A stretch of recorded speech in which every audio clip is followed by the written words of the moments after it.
పాఠశాల విద్య, ఉన్నత విద్య, నైపుణ్యాభివృద్ధి, ఉపాధి, శిక్షణ. విద్యనుద్దేశించి నెల్సన్ మండేలా గారి మాటల్లో, ప్రపంచాన్ని మార్చడానికి మీరు ఉపయోగించగల అత్యంత శక్తివంతమైనటువంటి ఆయుధం విద్య. విద్య అనేది కేవలం భవనాలు, పాఠ్య ప్రణాళికలు లేదా పరీక్షలకే పరిమితం కాదు. తన బిడ్డ మంచి భవిష్యత్తును సాధిస్తాడనే నమ్మకంతో ఉన్న తల్లి కళ్లల్లో కనిపించే ఆశే విద్య. గ్రామీణ ప్రాంతానికి చెందిన ఒక విద్యార్థి వైద్యుడు, ఇంజనీరు, ఉపాధ్యాయుడు లేదా సివిల్ సర్వెంట్ కావాలని కలలు కనే సంకల్పమే విద్య. మా ప్రభుత్వం విద్యను కేవలం పరిపాలనా బాధ్యతగా కాకుండా ఒక నైతిక కట్టుబాటుగా పరిగణిస్తుంది. మా దృష్టిలో పాఠశాలలను నిర్మించడం అంటే భవిష్యత్తును నిర్మించడం. శ్రీ నారా లోకేష్ గారి నాయకత్వంలో రాష్ట్రంలో విద్యా విధానం దృక్పథం లక్ష్య సాధన దిశగా దృష్టి సారిస్తోంది. పిల్లలు గ్లోబల్ స్థాయిలో పోటీ పడగల నైపుణ్యాలతో సిద్ధమవుతున్నారు. 2019-24 మధ్యకాలంలో ప్రభుత్వ విద్యా వ్యవస్థ తీవ్రమైనటువంటి సంస్థాగత వెనుకబాటుకు గురైంది. సమగ్ర ప్రణాళిక లేకుండా చేపట్టినటువంటి సంస్కరణలు గందరగోళాన్ని సృష్టించాయి. తొందరపాటు నిర్ణయంతో 1000 పాఠశాలను CBSEకి మార్చడం వల్ల సుమారు 90% మంది విద్యార్థులు ఉత్తీర్ణత కాలేకపోయారు. ఉపాధ్యాయుల సన్నద్ధత లేకపోవడంతో టోఫెల్ కార్యక్రమం విఫలమైంది. అమలు సాధ్యాసాధ్యాలు పరిగణలోకి తీసుకోకుండా నాడు ప్రతిపాదించిన IB పాఠ్య ప్రణాళికలపై ప్రజాధనం వృధా అయింది.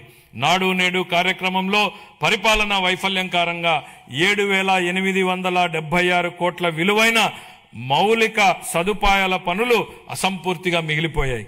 జూన్ 24 నుండి మా ప్రభుత్వం విద్యారంగంలో సమగ్ర ఫలితాలపై దృష్టి కేంద్రీకరించిన సంస్కరణలను ప్రారంభించింది.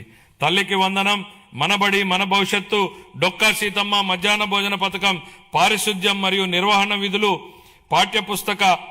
పాఠ్య ప్రణాళిక మార్పులు, డిజిటల్ లెర్నింగ్, ఉపాధ్యాయుల సామర్థ్య వృద్ధి, పరిపాలన పునర్వ్యవస్థీకరణ వంటి ప్రధాన కార్యక్రమాల ద్వారా అభ్యసన సామర్థ్యాలను, ఫలితాలను మరియు గ్లోబల్ పోటీతత్వాన్ని మెరుగుపరచడంపై దృష్టి సారించాం.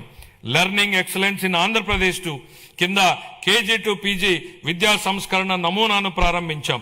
సూపర్ 6 కార్యక్రమంలో భాగంగా 25-26లో ప్రవేశపెట్టిన తల్లికి వందనం పథకం క్రింద ప్రతి విద్యార్థికి సంవత్సరానికి 15,000 రూపాయల చొప్పున అందజేసి 67.27 లక్షల మంది విద్యార్థులకు లాభం చేకూర్చడం జరిగింది. పరిపాలనా పారదర్శకతను, మెగా పేరెంట్ టీచర్ సమావేశాలు, పాఠశాల స్టార్ రేటింగ్ వ్యవస్థ, సమాజ భాగస్వామ్యం ద్వారా బలోపేతం చేశాం. అనేక సంవత్సరాలుగా వేలాది ఉపాధ్యాయ పోస్టులు ఖాళీగా ఉండేవి. మెగా DSE 25 ద్వారా నోటిఫై చేసిన 16,347 పోస్టుల్లో 15,941 ఉపాధ్యాయ పోస్టులను విజయవంతంగా భర్తీ చేశాం.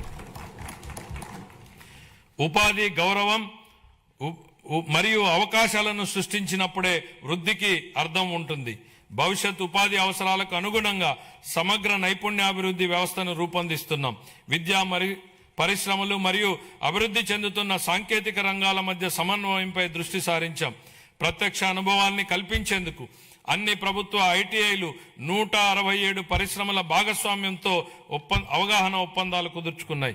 ఈ ఆర్థిక సంవత్సరంలో 9,188 మంది శిక్షణార్థులు పరిశ్రమల్లో ప్రత్యక్ష శిక్షణ పొందగా ప్రభుత్వ ITI విద్యార్థుల్లో 98% మందికి నియామకాలు లేదా అప్రెంటిస్ అవకాశాలు పొందారు. 26-27 ఆర్థిక సంవత్సరానికి నేను ఈ క్రింది విధంగా కేటాయింపులను ప్రతిపాదిస్తున్నాను.